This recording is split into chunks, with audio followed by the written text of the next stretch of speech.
Hello, my cyber babies. It's the even more fabulous Mother Love coming to you live and in living color, well, as opposed to coming to you dead and in black and white. And we are so pleased to have you join us. Make sure you follow us on all the platforms, the Facebook, the Twitter, Pinstagram, Pinterest. It's a bunch of them. TikTok. That's you know what I'm saying. I am so pleased and honored to have this lady join us today to talk about a very serious subject that most people just don't want to talk about for whatever reason. And what she does is just wait till you hear what she does and who she is. Her name is Elizabeth Uslander. Am I saying it right? Yes, ma'am.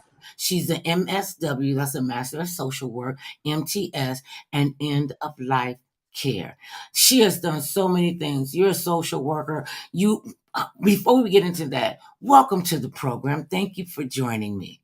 Thank you so much for having me. I'm It's excited my to pleasure. talk. The universe was trying to stop us, but listen, the Blaine group and Devin and Adam, they don't play.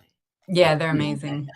We don't back down. So first of all, tell us something about Elizabeth that people don't know. Where are you from?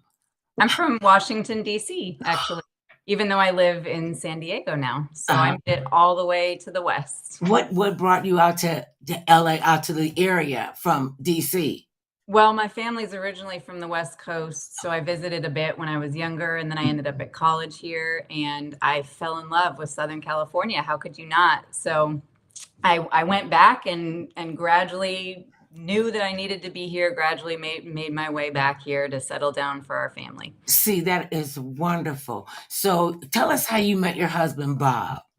So it's interesting actually because we work together. So we met through our shared passion for serving people in end of life care. I was on the board of a nonprofit organization, and he came to speak to the nonprofit organization, and we started talking about the work that we both do. And it was just very clear that we have a lot of aligned interests and experience, and we started building stuff together.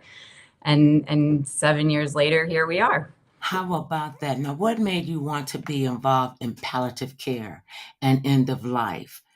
That's an interesting story. So it's a little bit of a personal story and a professional story. I had, when I was younger, a lot of health conditions that were serious challenges, and went through being in the system, the healthcare system, and really learning about how you have to be an advocate for yourself and how hard it can be to find the right resources and how challenging it can be for families to get the support that they need. And then through my education, both at seminary and then with the master's in social work, the intersection of spiritual care and clinical medical social work was very naturally in palliative and end of life care. So that's how I ended up in that space, in that field.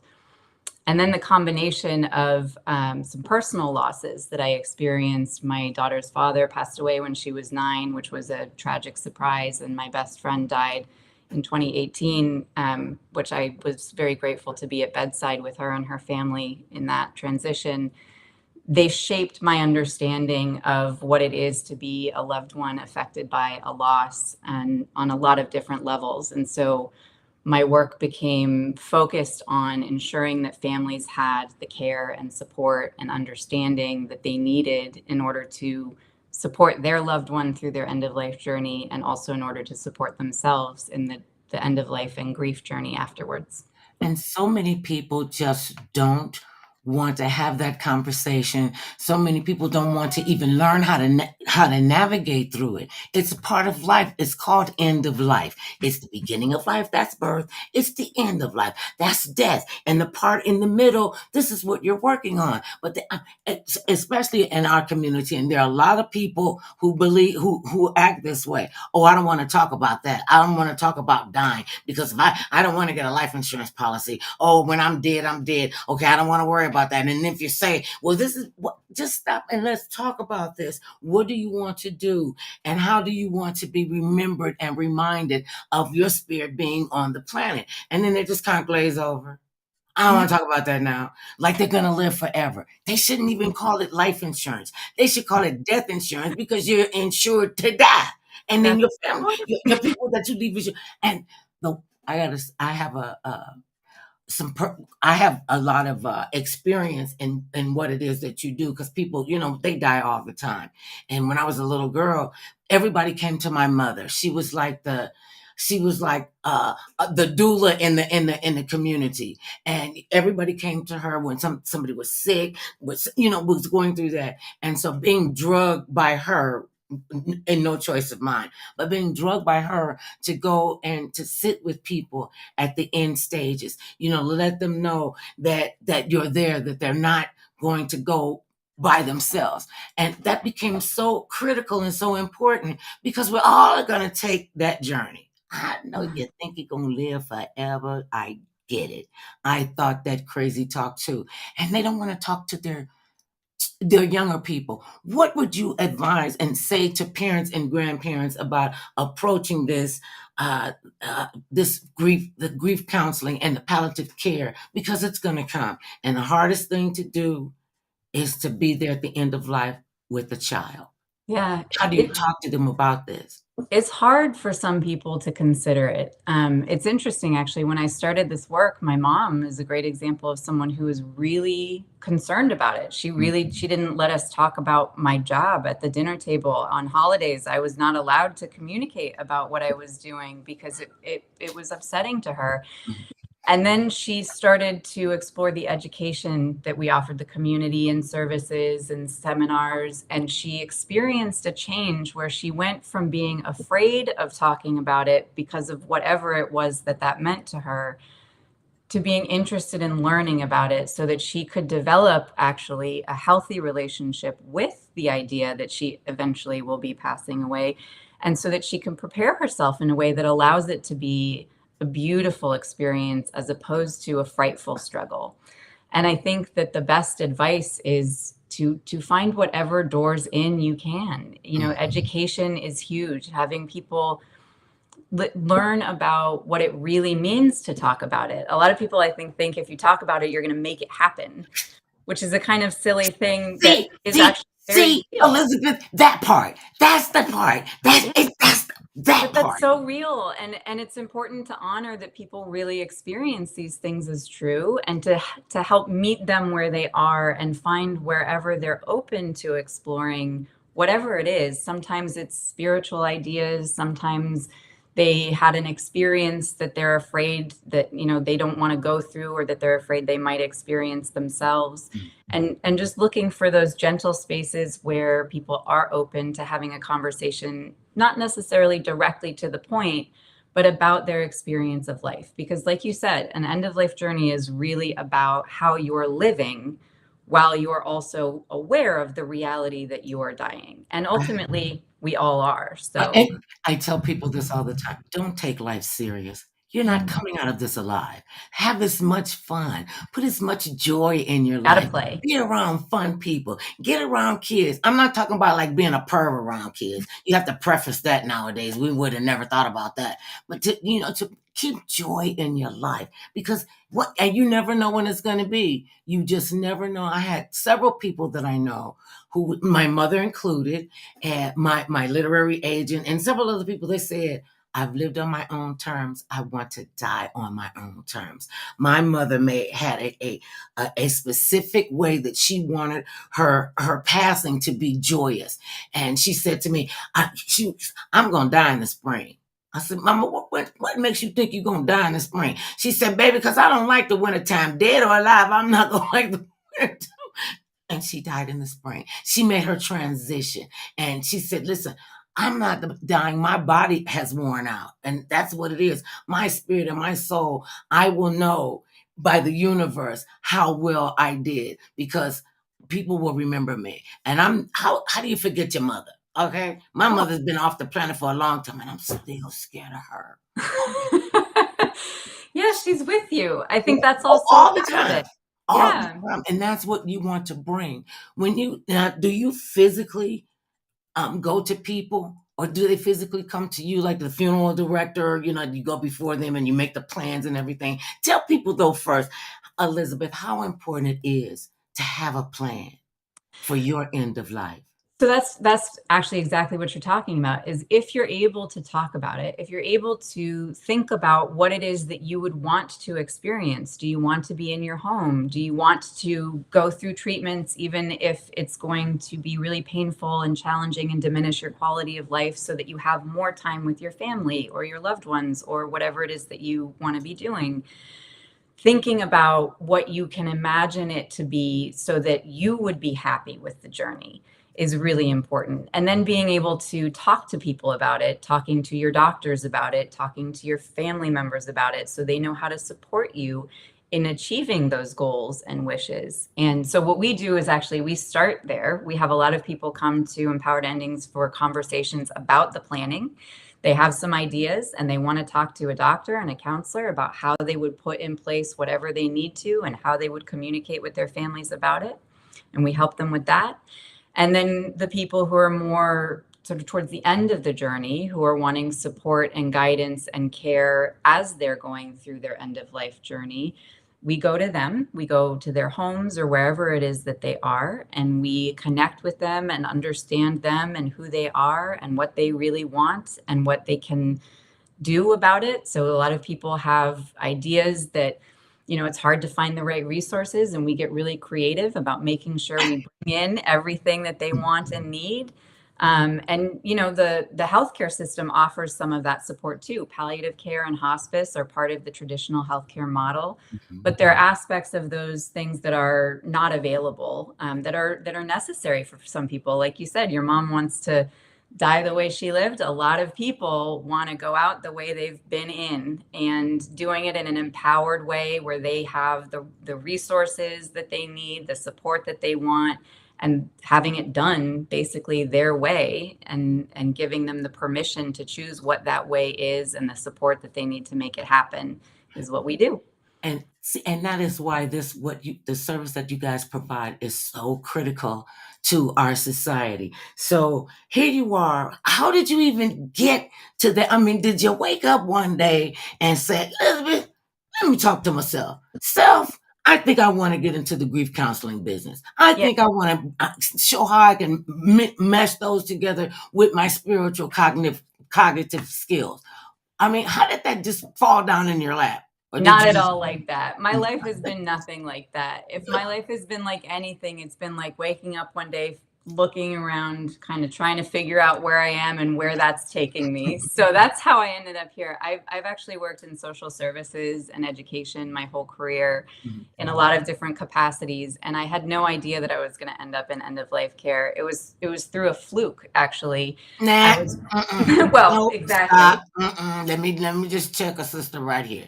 It was not a fluke.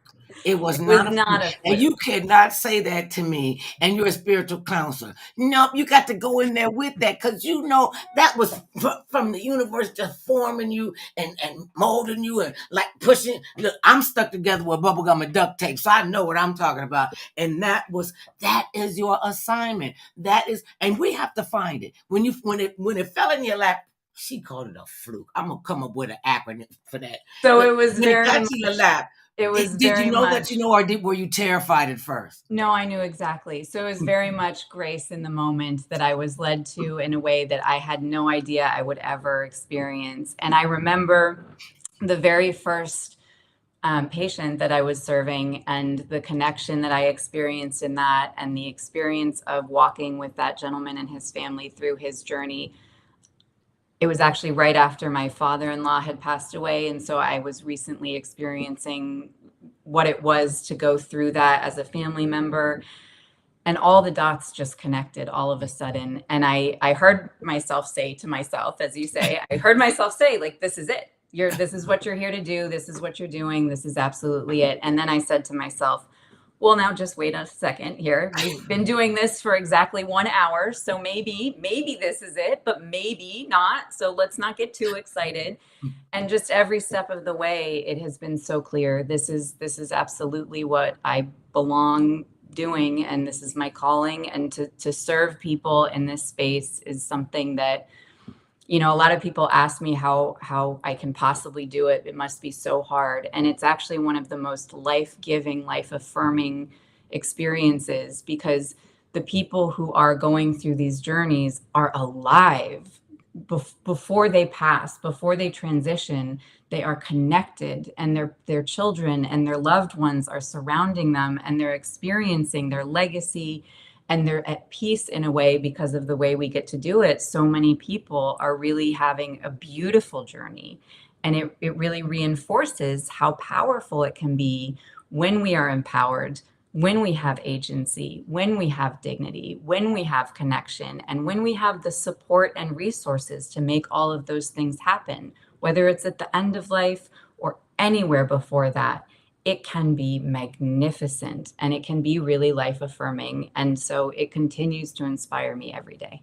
See, that's so beautiful because when you think about it, most people are afraid to have this conversation. It's like they're terrified of talking about finances and death. Okay, that's where It's you need the scary counseling. That's where you need for some to talk to people. somebody who knows what they're doing. Yeah. Um, how did you guys land on the title of your program, Empowered Endings? It came to us. We've been dreaming together for years, and it really all came to us in that space of inspiration and conversation. We bounced ideas off of each other, and we were looking for the name, and it just sort of popped up in conversation, and we were like, that's it, because that's what we are doing. And it really applies to so much of our other experiences in life. We've both had losses, we've been through divorces, we've had career changes, we've had a lot of life happen to us. We've had health problems, we've done all of it.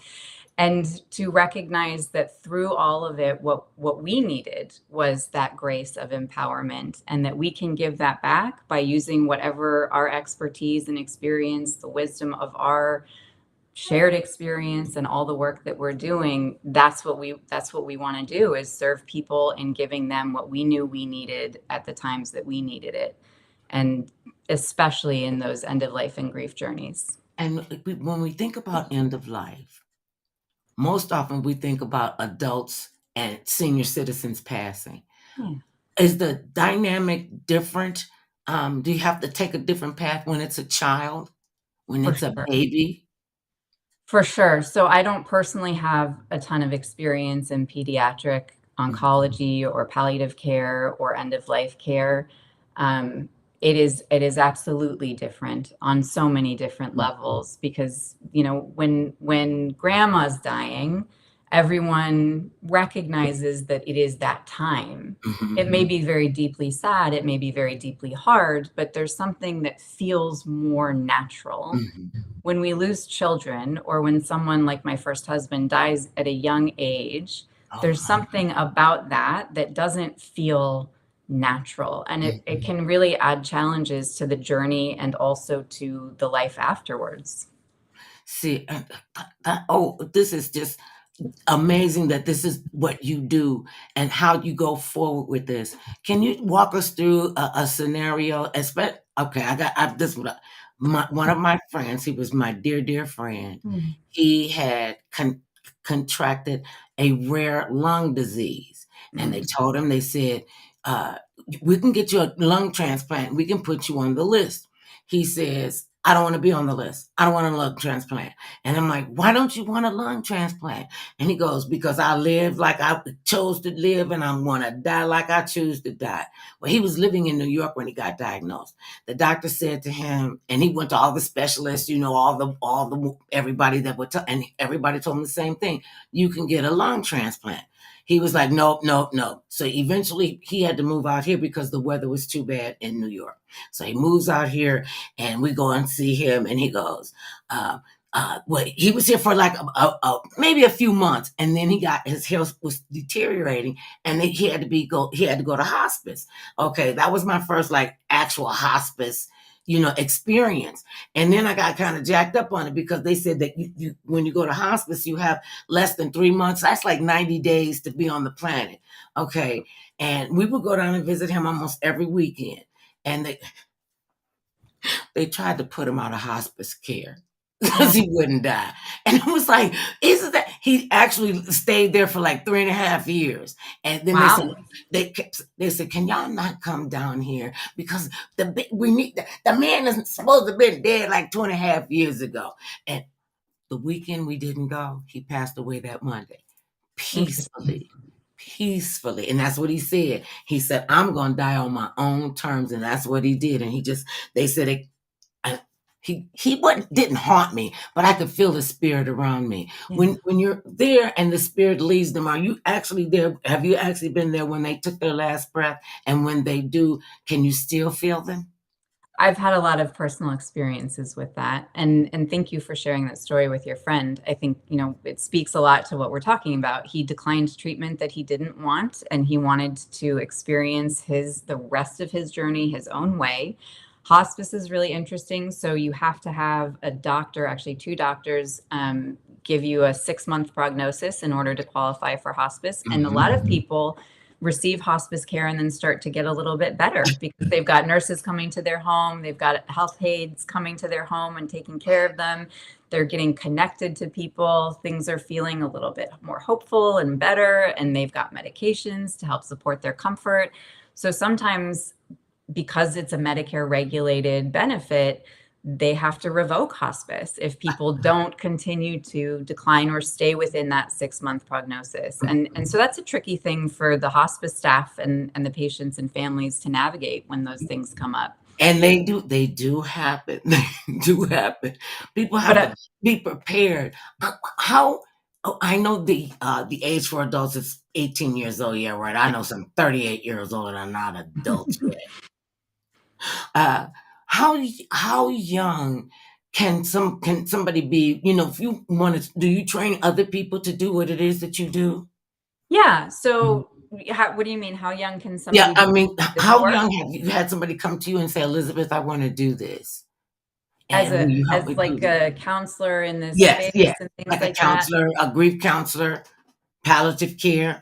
I don't know that I've had anyone who was really young come to me and say, this is what I want to do. But a lot of the people that I meet who want to do this share the story at whatever age they come to us that they have known for a long time, or that they've been in relationship for a long time with end of life experiences and with grief experiences.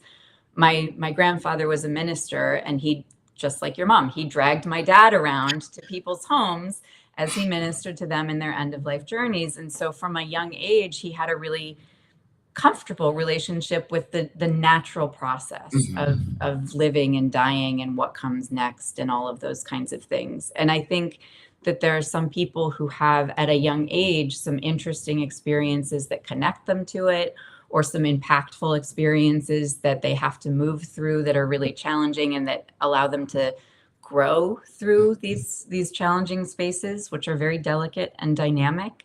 And then over the course of life, a lot of the people that I've met, like my story, just sort of end up in this space, and they didn't know that they were going to be here, and they didn't do it on purpose, but everything just kind of came together, and here they are. When you're stepping into your purpose, and when you step into your purpose, even though it looks ginormous, because if it wasn't ginormous and too big, it was too big for you to handle, really, that's the reason why you got that assignment.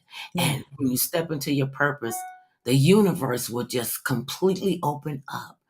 And oftentimes you don't even see it opening up, and it will conspire for your success.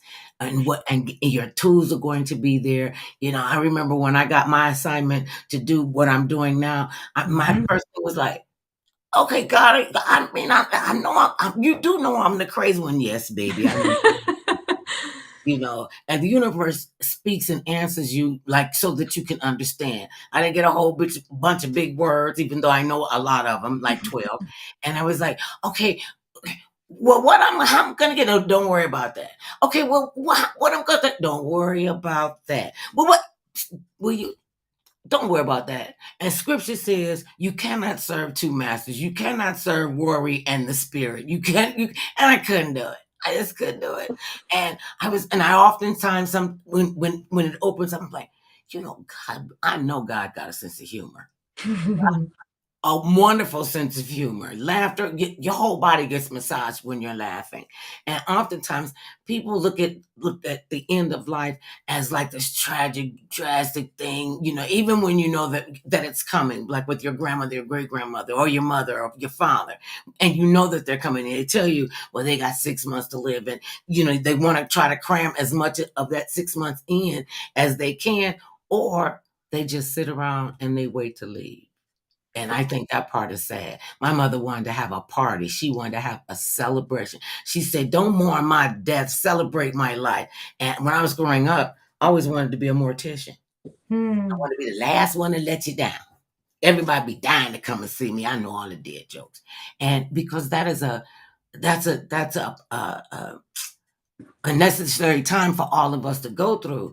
And the fact that there's a place that they can come to, somebody that they can talk to, can help them with the resources, because a lot of times people simply don't know what to do and where to go. And I think one of the biggest ways to end that dilemma is to sit down and talk about it.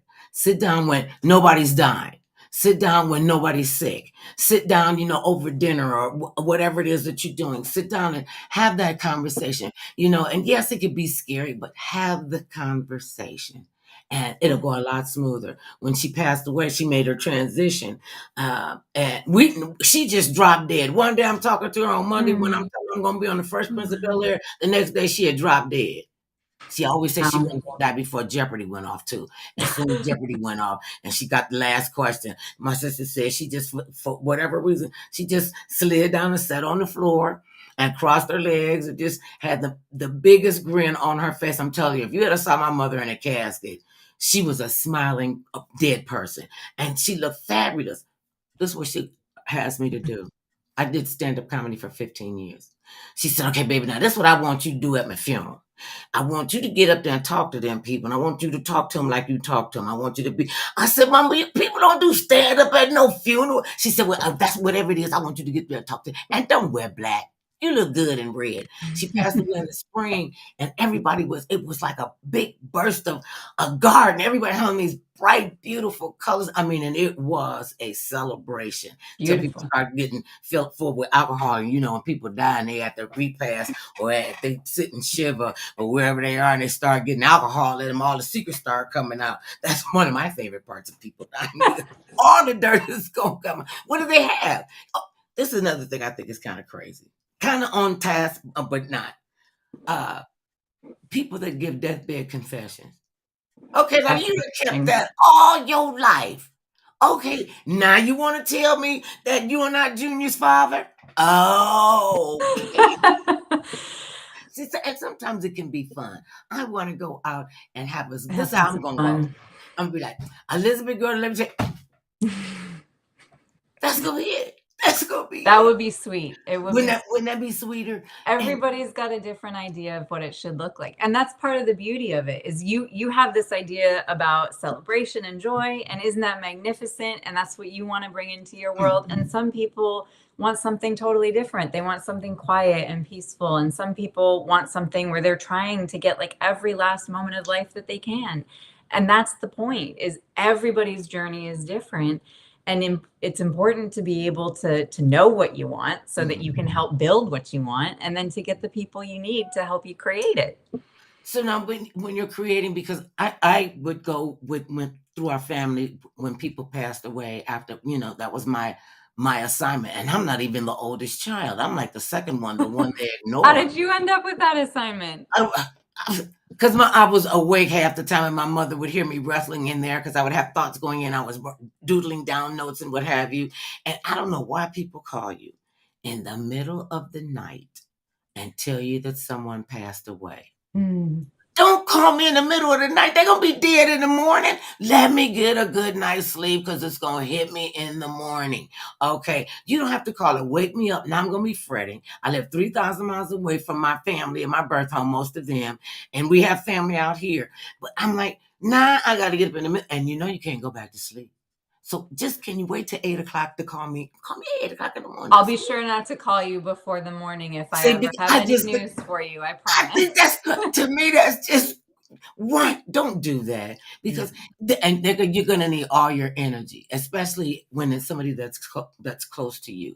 And You some know, people want to know, like I would want to know immediately. If something happened to someone I loved, I would want to know as in soon the as middle of the possible. night. In the middle of the night. That's just me though. That's just There are a me. lot of people like that. And that's a request that I have. It doesn't Mhm. necessarily mean that they, activate that request. It doesn't make we calling you whatever they calling. I'm like, but they'll be dead in the morning. I'm gonna have to have a clear head. I gotta make airplane trips. See, that's why you got to have, people that work at the airlines because Yeah. people don't die on cue. Like No, there's a my lot friend. to take care of, and that's Oh, another part of it is thinking about, I mean, and one reason that it's really hard when people don't talk about it is there's so much to take care of afterwards, and that lands on somebody. And if nobody talked about what was supposed to happen next, it's really hard for that person who is loving and grieving and also having to handle so much of the life and logistics that come with it. and a lot of emotional issues come up, especially when they're siblings. And don't let it be money involved in property because instead of grieving and celebrating their loved ones, like they're fighting over who's going to get the house, who's going to get mom's car. I want dad's golf clubs, and I'm like, wait a minute, can we have the service first? Yeah. I've seen people, their mother passes away. First, their father died, then their mother passed away. They didn't realize that the house was paid for, right? Okay, so it's like 3 kids. So they want, well, 2 of us are going to want this and one of us is going to want that. Then all 3 of them wanted something different. And that's why it's important to talk about this. What do you want to do? Well, how do you want to And to come belong? together around it, Yes, come right? together with it. When we were playing, and my mother had all her plans in a notebook. She knew what songs she wanted to have. She knew what music she wanted to have coming in and going out. She knew that she wanted me to get up and speak at her memorial service. She knew that it was going to people that were going to come there and want to give her the side eye. But she said, "Don't pay attention to that because my mother, everybody loved my mother." And so when we're coming out, you know, I forgot what I was going to tell you about my mother. It'll come to me in the middle of the night. I'll be like, Elizabeth, wait a minute. I want to tell you this. You can call me in the middle of the night. You don't See, have look to at wait till the see, morning. and you wouldn't mind me calling. No, That I that wouldn't. that's because this is it could be a stressful situation Can be, yeah. because each family is different, each individual is different. You and your husband are the same people. How do you work together to make sure that all the life isn't sucked out of you? Because especially when it's something very complicated, Yeah, because you have to keep your wits about you. How do you do it? for How do sure. you manage that? Well, we both work really hard at creating balance wherever we need it. We Mhm. are totally in love with our family, and that brings so much nourishment and joy to our lives, and that helps balance things out for us a lot. For me personally, because of all the health problems that I had and the habits and practices that I Well, now, developed. what did you have looking all beautiful and everything? Well, that's a You- very long story. oh, well, it's our show. We can do whatever we want. What Well, they I'll gonna do? come They to can't. it. I'll They come can't to kick it. us off the air. I'll They come can't to it. fire us. But because No, so seriously. I had a lot of different specialists. I had heart problems and gut problems and neurological problems, and I'm neurodivergent and I have chronic illnesses. There's just a whole mess of things. My whole body was kind of all over the place, and I didn't know why and we didn't know how. So I had to develop a lot of really good practices to keep myself well. And Mhm. so I developed, and I started from a really young age. I actually was 4 years old when I started meditating. So I started from a really young age. Wait, wait. What does a 4-year-old have to meditate about? We have to meditate to release the stress. We have to meditate to get in tune with the universe and the And spirits. And you're yourself, four yeah. and you're meditating. Well, it wasn't because I had to, it was because I got to. So That's what my I'm mom, saying. yeah, my mom took a really beautiful spiritual journey and she took me along with her. And so I got to start learning at a really young age about a lot of different psychological and spiritual practices and a lot of different traditions and philosophies. And so I built in a lot of different things like meditation and time in nature and going for walks, movement, paying attention to hydration and nutrition, really basic stuff Mhm. that actually makes living a lot more wholesome, joyful, bearable, and it makes me much more capable of showing up for myself and for my family and for everyone else that we serve. So you know why I can tell you why you went through all of that. Let me tell you why you went through I all have my that. own ideas, but I would love to No, hear no. yours. Okay, I heard that. I heard that in your brain. I But heard I that. want to know. I want to know. You know why? I'm gonna tell you why you had. See, you done messed up the whole thing. I heard you thinking. The reason why you went through all of that was because God and the universe knew you could handle it. And because I need to be here to help other people go through it. You can handle it, I and got to the other and side you're of it. handling it every day. How do you guys when you're not doing this, or are you ever not doing this? We do work a lot, but we Mhm. also try to balance in special time for protected time for things that are, again, nourishing, family, all kinds of things like that. But we are available to our people all the time. That's part of our commitment. So So many. either we or someone on our team is always taking care of everyone that we're serving.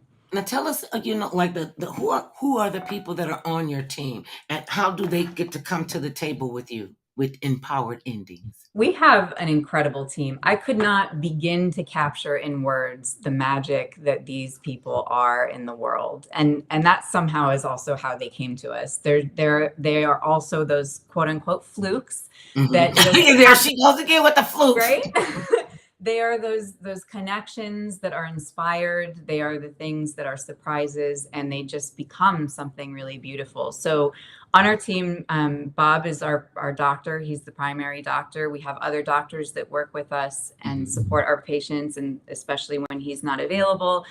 But he partners very closely with all of our doulas. So how our team works was a model that we created not entirely on purpose, but just found ourselves in. So the work that I did as a spiritual counselor and a social worker, we realized was the emotional, spiritual, and grief support that patients and families really needed. And in in hospice, for example, you've got social workers and spiritual counselors, but there's a very regimented way in which the hospice team is able to engage with the patients and families. They're not calling every day, they're not available after hours, and that's part of the healthcare system, which is totally normal, but it's not really what a lot of people need. So we have a team of doulas who are they all have different backgrounds and they all have different specialties, some nurse, some grief, some different kinds of therapies, and they all do a little bit different things and bring a little bit different energy and fit different families. Mhm. And we have just a team that kind of works together in partnership around our doctor and the well, Shauna is the hub of everything. She's the person that takes everyone in and holds everyone's hand and helps everyone make sense of everything. And then this team of incredible doulas that provide their particular magic to the families that they're connected with. And one of the beautiful things is that partnership between the doctor and the doulas. So there's the clinical care with all of, the physician expertise and experience. And then there's the presencing of the emotional, spiritual, the deep waters of what people are going through and don't really know how to navigate, because a lot of people have never been through dying before and they've never been through losing a loved one before, and every loss is different. And so being able to have someone companioning and guiding them through it, who's been through it, who knows how to get through it. Like you said, we go through these things because we are meant to and we can handle them. And part of what we're meant to do is then help walk other people through it too. So, Will you share with our audience and what a doula is and sure. how to become a doula? Yeah, so doula is really interesting. There's kind of a movement afoot around the non-clinical holistic care and end of life. And a doula is a person who can provide that care. And a doula could be someone who is a nurse who also learns how or wants to provide emotional and spiritual support. Or it could be someone who has been a hairdresser and wants to get trained in being a companion and guide for people in their end of life journeys. It can be really anyone.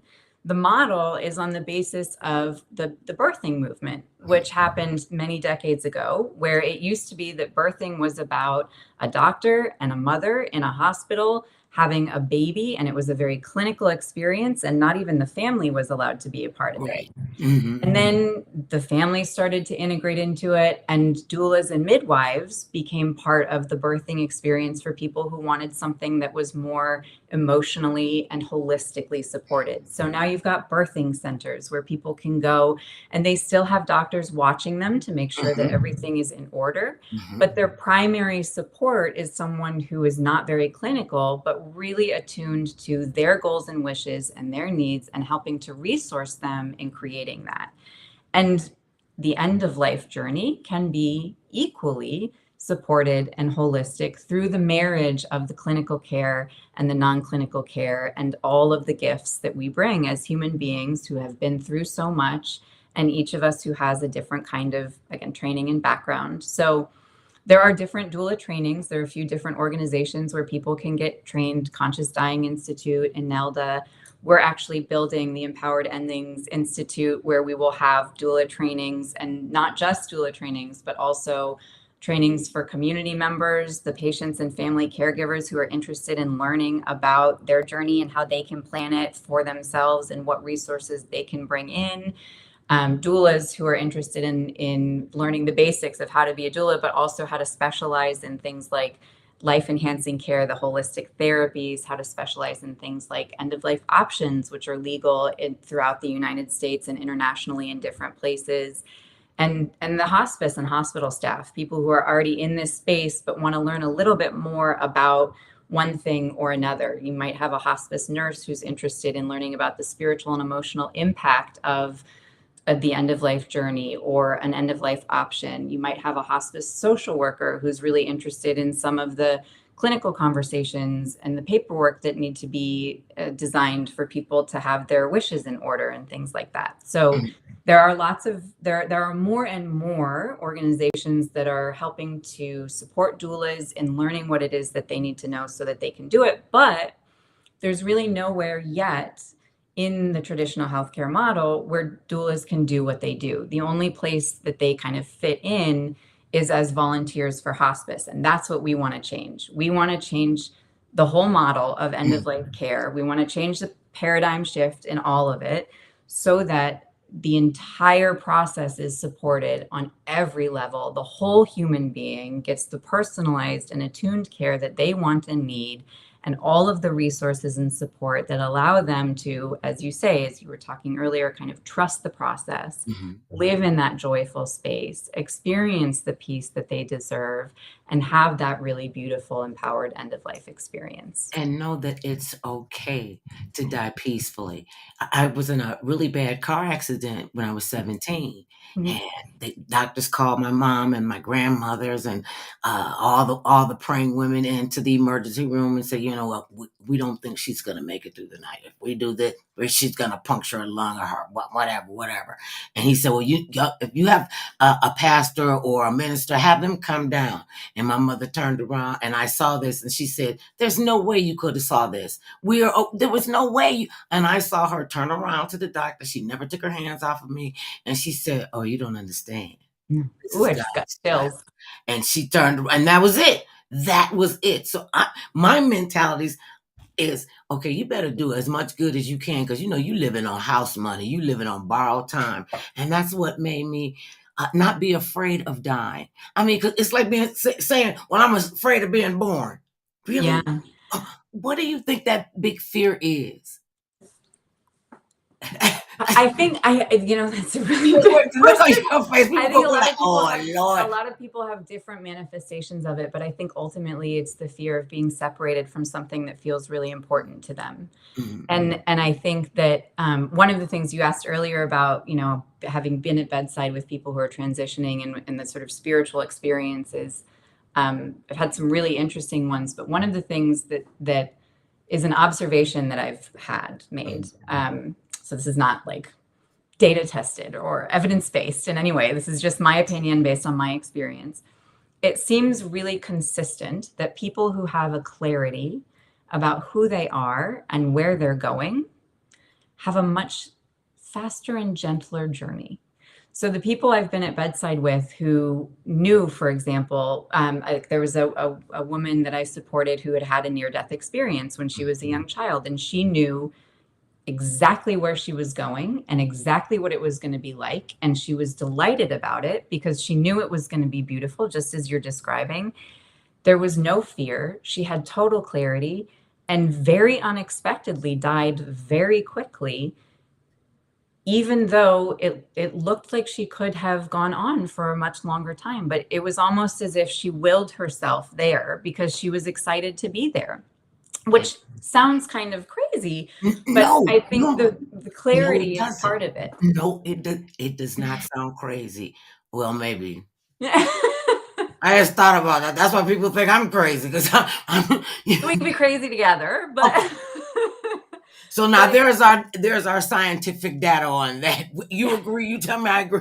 yeah, perfect. Hey, other people make up rules as they go along. Why can't we make up our own rules as Well, we I go? think you also talked about like living as you're dying, dying as you're living. If you know, I'm sure you've had this experience because you've talked to so many different people in life and you've seen so much of what the human experience can be. People believe things, and that's a lot about how they live. Like that, what we believe about who we are and how that relates to other human beings or the things that are beyond us, higher Mhm, powers, gods, mhm, universes, sources, whatever we mhm. call these things that are, you know, even just nature. What we believe really dictates a lot about what we experience, and that's true in life. And I learned that through my own health journeys. I had to examine a lot of my beliefs in order to help my body and mind and heart heal.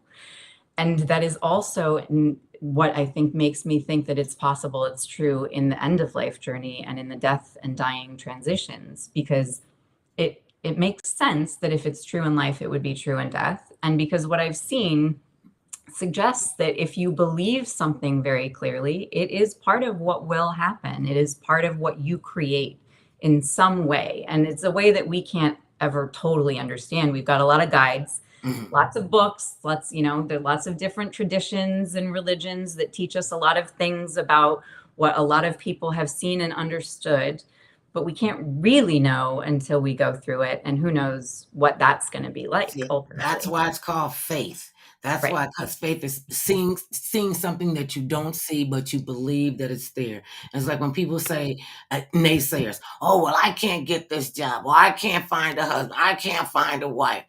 You're Okay, not if you going to. believe that thing, if you Right. believe it, you're right. You're absolutely. I can't argue with you, baby. I can't get, but when No you one's going believe to argue that with you, that right? you can do a certain thing, sometimes we think out of the realm. I know I could do this. And then you go, okay, was I crazy? Well, maybe I can do. Well, just try. Just try to do it. And I don't like that word anyway. Try. You either do it Not or you don't either. do it. Either do Sorry and it. try are off my list. See, and I don't that maybe and what if and woulda, coulda, shoulda, Buddha, bada, hooda. And when you know that as I said before, the universe will open up for you. Where do you see you and Bob and Empowered India? I know you said you guys are building a center and going to have training and everything. And so how do we sign up to What's be a? the Because vision? I feel like when you describe the doula, I've been in those positions. I've helped Sure. deliver babies. I've done eulogies. I've done marriage renewal vows. People after my mother's funeral. This is how crazy her funeral was. I told you she wanted a celebration. We're walking out, with the casket in front of us, the music is playing, Earth, Wind, and Fire is jamming, everybody bopping around, and people are coming up to me and say, "Girl, I need you to come and do my grandmother's funeral." I'm like, "Do what at your grandmother's funeral?" Events. Who gets invited to do stand up at a funeral? But then when they thought about it, the first three letters of funeral are fun, Fun. So Ooh, I mean, very clever. and funeral, and you break it down, fun for all, I funeral. love it. That's me. That's me. I told you how I'm gonna leave. I'm gonna have my last breath and just fall on the keyboard or fall out in the kitchen because I cook all the time. Now, do you cook? Do you have time to cook for your family? Sometimes I used to cook a lot more. I used to garden. I used to have hobbies. I used to do a lot of other things. And now this is just taking over your life. I dedicate a lot of time to this. It's really exciting and inspiring, and it feels really important. Like we talked about earlier, it's a calling. So it's something that, and it also is something that didn't seem practical or reasonable, and I have believed is happening. I mean, I can see it. I saw it in my dreams. I can see it. I can feel it in the future. I know it's there. And we're just going one step at a time and trusting the process and trusting the timing and trusting that, we're living by principle. We are being of service. We are giving of ourselves in a space where we have a way to give that really improves people's experience of life. And I deeply believe that that is something that you also can't argue with. If that's what you're doing, no matter what the outcome is, you're in the right place and there's nowhere else to be. So Well, somebody's asking, will you explain palliative care and sure. what that means? Yeah, and I'll also talk a little bit about kind of the vision of what we're headed towards, because I know you Okay. asked about that. I did. I'm So nosy. palliative care is, in the simplest terms, it's kind of transitions care. It's a space where people who have substantial, complex illnesses and issues around their illnesses need more support than just going to the doctor once a year or every now and again. And it's been built into the insurance system now. So it's something that is supported where people have interdisciplinary teams, just like the hospice teams. They have a doctor and a social worker, spiritual support, all different nurses, all different kinds of support that help guide them and their families through these complex health journeys. And sometimes people need it for a period of time. Sometimes people need it for a long period of time. It helps to keep people comfortable and headed in the right direction, whatever their goals are for their own health journey and whatever is available to them. And it just adds an extra layer of support where people need additional support, just like hospice care, but without the terminal illness part of it. And that's what I want people to understand. This is a process. This is a part of life. And I wouldn't want to live forever. Well, I'm going to live forever anyway because I am a published author. You write it down. I told you there's 3 things I'm trying to not do. I'm trying to not die, pay taxes, because I'm going to be Black. And people always say, what you have to do. Let me tell you what I have to do. I have to stay Black and die. And I'm not even Black. I'm burnt sienna. Thank you very much. Somebody, they can tell color. No, you can't. You sitting there telling me I'm Black. You sound like a crazy person. I remember on my first movie set, I did a movie with Hulk Hogan. You know who Hulk Hogan is, right? So his son was a little boy, and he was on the set one day, and this child has never seen me a day in his life. He runs immediately to me, jumps up in my arms, touched on my face, and told his dad, I like the brown lady. I said, I'm never going to let him call me that again. Just pure. And children, we got to look at them. The reason why I'm asking about earlier about the younger people, because this is a skill set that really needs to be passed down to the next generation. And they already think they're going to live forever. And this will be a wake-up call for them. I'm just letting you know, baby, it's going to come. Well, one thing that's really interesting is I've always believed that I was taught and always believed that children can guide us. And so when my daughter was born, for example, I was very young and I knew How young were you? I was 22. Oh, that was old enough I thought you were going to say like 16. That's young. It's fair. You were an adult. Okay, that's still young. Yes, I was an adult. And I also had no idea how to be an adult at 22 years old. I mean, that's not really an adult, let's be honest. So in my book, I was very young and I knew enough to know that I didn't know what I was doing. And so I paid close attention to her and to her guiding me in a way that, obviously I was there to teach her, to protect her, to take care of her, to guide her as well. But I let her guide me. And I think in the space of children, we can learn a lot from children. We can learn an enormous amount from children. And I'm still learning from my children. I adore my children, particularly because they inspire me every day to be a better version of myself because I'm constantly learning from them. And I love being around children for the reason that they are connected to something that we sometimes lose, and they don't lose it, and they just live it. They are it. And I think that's something that's a part of, children being introduced like you were and like my dad was at a young age to this lifelong journey Or children like my daughter, who was 9 years old when she had the most devastating loss that you could imagine, and helping to guide her through that in a way that allowed her to become the incredible young woman that she is, but also letting her guide me in guiding her. Um, it's incredible to watch what Yeah. children can Yeah, do because and how you can learn. we didn't get the mommy book and the parenting book. We didn't no I didn't, and I'm holding the baby all upside down. Like, where are the instructions? You want me to be in charge of another human being? Oh, see, God, you funny. You I real. didn't even know that I could put her down for You, 3 months. When I literally learned when she was 3 months old, someone told me because she was crying and I was really exhausted and I didn't know what to do. And I called a kind of mentor of mine. She was like, "You could put her down in the crib and go take a breath outside." I said, "Can I really do yes, that?" you can. I did not know. I did not know I could do that. I didn't. I would look at my son like this. And it was always like the look. I felt like I was having the look of terror on my face, and I'm like, okay, I don't want to scare the baby. I don't want to scare the baby. I told him, I'm married to my baby daddy, and I told him, I said, I don't know what to do, honey. Why would God do this to me?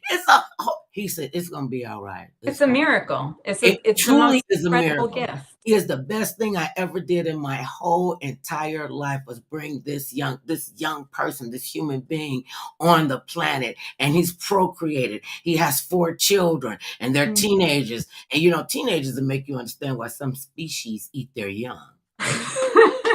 It's funny. We have 2 teenagers, and people Oh, often it's a say, good thing you pretty because you crazy with 2 teenagers. Are they a boy and a girl? boy and a girl, One but of each. I gotta tell you, people always say, "Oh my gosh," and so I'm so sorry, all these things. It, I mean, they're human. We're all human, but they are the most incredible blessings in our lives. They are just extraordinary people, and I am constantly in awe of who they are and who they're becoming. And we now actually have a grandbaby too, and so we get to start from scratch with that. What's your you got a grandma name? What's your grandma name? Abuela, because I have my Abuela. abuela. I'm Yeah. Awa. Oh, Awa Awa. is Eve and Warlock. It comes from Africa, the first woman of the earth was named Beautiful. Awa. Wow. Isn't that? I was like, that's way too big to be putting on my That's shoulders. beautiful. So And now, mine, I mean, it's just, if I had known I could love another human being more than I loved my son, I would have told you he was crazy. Now, okay, he can come over, drop him off, whatever. I mean, that they made 4 human beings yeah, who it's wild. it's just overwhelming sometimes, and just to watch them grow and turn into, like I said, they're teenagers, and we have a set of fraternal twins, and they'll be 15 next year. And I remember being 15. Our oldest granddaughter is 17, and I knew what I was doing at 17, and some of it was a bunch of skullduggery. But see, God kept me through it. The Spirit kept me moving through the universe, because God had a better plan. You know what they say? If you want to hear God laugh, tell me your plan. And I was Yes, like, okay, wait, I got a plan. We're like, very familiar with yeah, that right. You got a particular plan. one.